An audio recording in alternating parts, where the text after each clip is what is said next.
السلام علیکم۔ کراچی میں یوم عاشور کے جلوس کے دوران اچانک کیا ہوا؟ سول اسپتال میں غزہ داروں کا رش لگ گیا۔ کئی کی حالت تشویشناک ہے۔ کیا آپ حالات حاضرہ سے آگاہی حاصل کرنا چاہتے ہیں؟ خبر کے پیچھے چھپے اصل حقائق جاننا چاہتے ہیں تو ابھی سبسکرائب کیجئے جلمل پاکستان کو اور ساتھ ہی گھنٹی کے نشان پر کلک کر دیں۔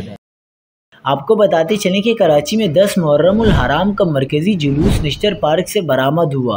اس موقع پر جلوسوں اور مجالس کے مقام پر موبائل فون سروس معطل رہی، جبکہ کئی شہروں میں موٹر سائیکل کی ڈبل سواری پر پابندی بھی عائد رہی۔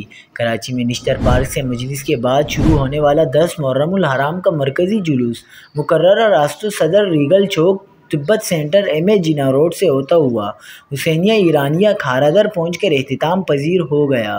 کراچی کے سول اسپتال میں 100 سے زائد غزہ دار زخمی حالت میں لائے گئے ہیں۔ میڈیکل سپرنٹنڈنٹ ڈاکٹر خالد بخاری کے مطابق سول اسپتال کراچی میں ایمرجنسی نافذ کر کے مزید ڈاکٹروں کو ہنگامی بنیادوں پر طلب کر لیا گیا ہے۔